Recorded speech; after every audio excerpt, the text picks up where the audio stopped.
beings are in great need, as in this world such deserts are even conceivable. As this reality of great perfection, one sees to this in this Buddha field no such deserts exist, or are even conceivable, for such simply are not needed. One exudes suchness on any and all beings, as surely these drink the most excellent water. Thus effort is exerted on behalf of all beings, so on any and all occasions also the perfection of effort, diligence, vigor is more perfected. So, in a foodless waste also a Bodhisattva is not afraid. Such is protected with this thought, as effort is firmly exerted, a Buddha field is purified in such a way as approaching enlightenment. In this Buddha field is no foodless waste, such is not even conceivable. The beings in this field are entirely happy, filled with happiness, possessed of all happiness. And thus all the intentions and plans of these beings are realized as reality. Just as with these gods of the 33, any idea in these minds is sufficient to produce anything whatsoever these desire, so effort is exerted so these beings can realize and produce everything by merely thinking of it in their minds. In order that their legitimate intentions are fulfilled, in order that all beings, everywhere and anywhere, do not go short of any requirements of life, so is this exerted effort for purity in thought, for the benefit of any and all beings, as at this occasion also the perfection of concentration is more perfect. As such a Bodhisattva is not afraid in a district infested by epidemics. But such considers, reflects and deliberates as, here is no dharma which sickness can oppress, nor is this which is called sickness a dharma. In this manner contemplate emptiness, and do not be afraid. Do not think this is an excessively long time to realizing full enlightenment, do not tremble at such a thought. This thought moment which in reality is not produced is an extreme limit with no beginning, in other words, this is absence of any limit. A Bodhisattva here avoids dwelling on difficulties as such thinks great and long is this limit with no beginning as one single thought moment, in other words, no absence, as no limit. Such prevents a Bodhisattva from trembling at any thought such as it will be a long time until full enlightenment. And this as well, subhuti, as these and other fears and terrors, be they seen, heard, felt or known, do not cause a Bodhisattva to tremble. One knows this any son or daughter of good family is capable of knowing full enlightenment.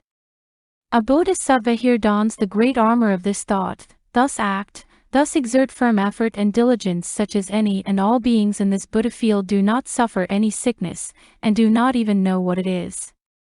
In such a way the Tathagatas have taught and thus teach, and apply this as is taught and as such master the perfection of wisdom, for the benefit of all beings, such that on this occasion also the perfection of wisdom comes to fulfillment. Prediction of the goddess of the Ganges.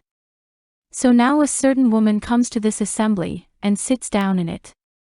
She rises from her seat, puts her upper robe over one shoulder, salutes the Lord with folded hands, and says, "O Lord, as I am placed in these positions, I am not afraid. Without fear, I demonstrate Dharma to all beings." The Lord at this time smiles a golden smile. Its luster irradiates endless and boundless world systems, it rises up to the Brahma world and returns, circulates 3 times round the Lord, and disappears again in the head of the Lord.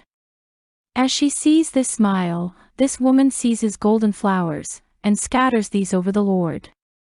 Without being fixed anywhere, these remain suspended in the air. Ananda, what is this reason, O Lord, of his smile? It is not without reason the Tathagata manifests a smile. The Lord, this goddess of the Ganges, Ananda, is in a future period a Tathagata, golden flower, by name, an Arhat, fully enlightened, proficient in knowledge and conduct, well gone, a knower of the world, unsurpassed, a tamer of any beings to be tamed, a teacher of gods and people, a Buddha, a Lord. In the star-like aeon, such appears in this world and realizes full enlightenment. As this one deceases, here she ceases to be a woman, she is seen as a man.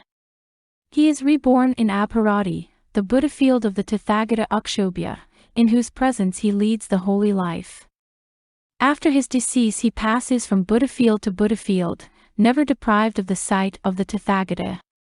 He goes on passing from Buddha field to Buddha field, from here to here, always choosing such as in which he is not without the Buddhas, the lords.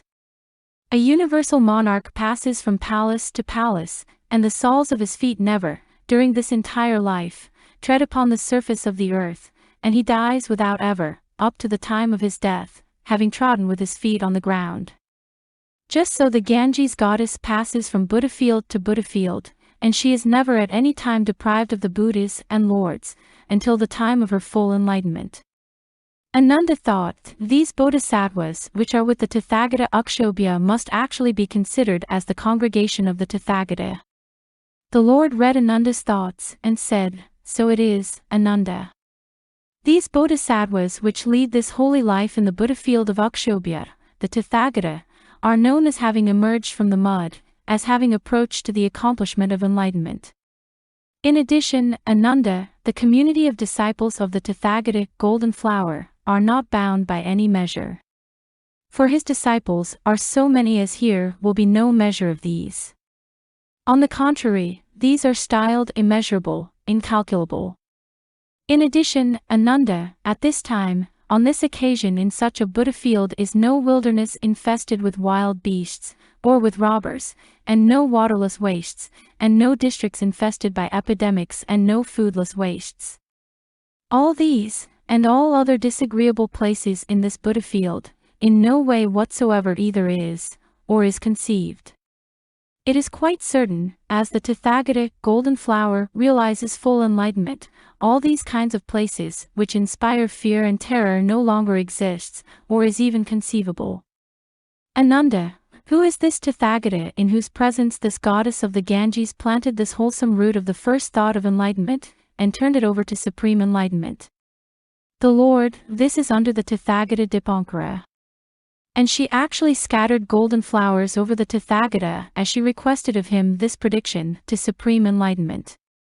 It is as I strewed the 5 lotus flowers over Dipankara, the Tathagata, and acquired the patient acceptance of dharmas which fail to be produced. Dipankara predicted this future enlightenment with the words, you, young man, in a future period are a Tathagata, Shakyamuni by name. Here now, as she heard this prediction, this goddess produced a thought to the effect of, oh, certainly, as this young man I also like to be predicted to full enlightenment. And in this way, Ananda, in the presence of the Tathagata Dipankara, this goddess planted the wholesome root of the first thought of enlightenment, and turns it over to full enlightenment.